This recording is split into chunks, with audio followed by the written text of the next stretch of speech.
বরগুনার পাথরঘাটায় সাগর থেকে মাছ ধরে ফেরার পথে দুটি ট্রলার জব্দ করে চাঁদা দাবির অভিযোগ উঠেছে কোস্ট গার্ডের বিরুদ্ধে।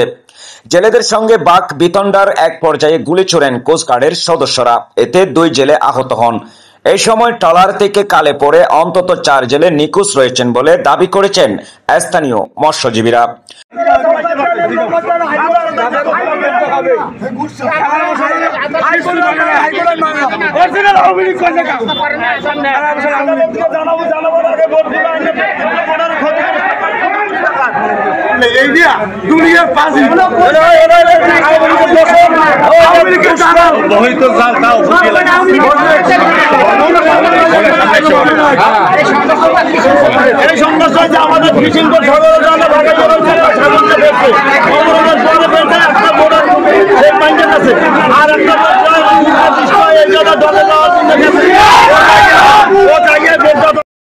ঘটনাটি ঘটে মঙ্গলবার রাত 10:30টার দিকে বিষকালী বলেশ্বর নদীর মোহনায় বারানি খালে।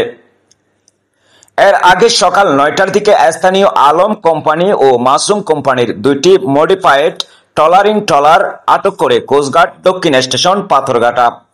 আটক ট্রলারের মালিক ও বরগুনা জেলার ট্রলার মালিক সমিতির সাধারণ সম্পাদক মাসুম আখন বলেন, 58 দিনের নিষেধাজ্ঞা শেষে সাগরে মাছ ধরার জন্য যান উপকূলের হাজার হাজার জেলে।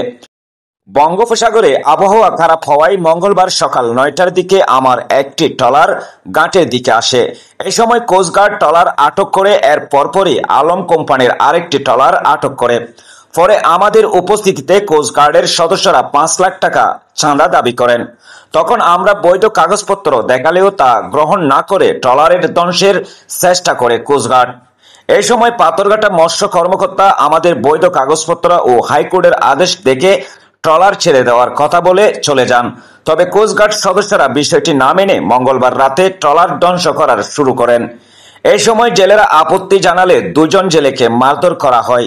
এতে উত্তেজনা ছড়িয়ে পড়ে এবং সংঘর্ষ শুরু হয়। তর্কাতর্কি করতে আসে আর ওই জায়গাতে এর মধ্যে আমি ব্রিজের মাঝখানে আইছি, এর মধ্যেই দেখি যে গুলি ছড়তে আসে। গুলি প্রায় 20-30টা গুলি ছড়ছে। এই অবস্থায় আমি লাইভে আছি। পরে তো লাইভে আরও গুলি ছাড়া হয়েছে 50টার উপরে গুলি ছড়ছে। তার মানে আপনি গুলির শব্দ শুনে চলে আসছেন এবং শব্দ কি প্রথম গুলিটা ছড়ছে গেলাম ব্রিজের মাঝখানে, এই গুলি ছড়ার প্রথমই আমি আপনি বুঝতে পারেন না যে কেন গুলি ছড়তেছে? বাকি গুলি তো হঠাৎ করে একদম ওই জেলেদের উপরে টাক করে গুলিগুলো ছড়ছে, তো পাবলিকও ভয় পাইছে। আর কিছু জেলে লাভ দিয়ে পড়ছে কিনা এত জানি না, কারেন্ট চলে গেছে, বিদ্যুৎ নাই। তারপর তো যে যেরকম মালিক সমিতির সাধারণ সম্পাদক আরো বলেন, ঈদের ছুটির আগেও কোস্টগার্ড কর্মকর্তাকে 1 লাখ টাকা দিয়েছি। ঈদের ছুটির পর বাড়ি থেকে এসে আবারও আমাকে তাদের স্টেশনে ডেকে নিয়ে ট্রলারের তালিকা চাই এবং এর থেকে মোটা অঙ্কের টাকা দাবি করেন। তিনি আরো জানান, এর আগেও কয়েক দফা টাকা দেওয়া হয়েছে। প্রত্যক্ষদর্শীরা ও জেলেরা জানান, উত্তেজনার এক পর্যায়ে কোস্টগার্ড সদস্যরা জেলেদের লক্ষ্য করে পাঁকা গুলি ছোড়েন। পাল্টা প্রতিক্রিয়ায় জেলেরা ইট পাটকেল নিক্ষেপ করেন। এছাড়া আটক ট্রলারের টাকা জেলেদের মারধরের অভিযোগ উঠেছে কোস্টগার্ডের বিরুদ্ধে।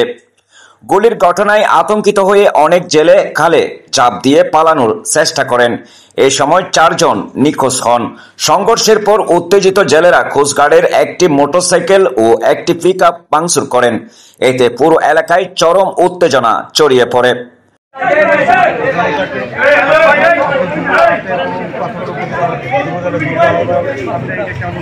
পরিস্থিতি থমথমে পরিস্থিতি আসলে। সংঘর্ষ ও গুলির খবর পেয়ে পুলিশ ঘটনাস্থলে গিয়ে পরিস্থিতি নিয়ন্ত্রণে আনেন। বিষয়টি নিশ্চিত করে পাথরঘাটা থানার ভারপ্রাপ্ত কর্মকর্তা মোহাম্মদ মেহেদী হাসান জানান, পরিস্থিতি শান্ত রাখতে উভয় পক্ষকে অনুরোধ করেছি। ঘটনার পরপরই পাথরঘাটা উপজেলা নির্বাহী কর্মকর্তা মোহাম্মদ মিজানুর রহমান ঘটনাস্থল পরিদর্শন করেছেন বলেও জানান তিনি।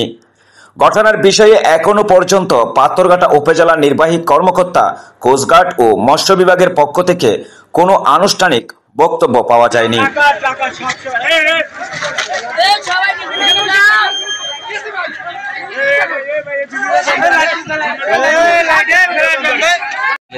পরিবারের সদস্যরা উপস্থিত হয়েছে, সবার মাঝে এক ধরনের আতঙ্ক বিরাজ করছে।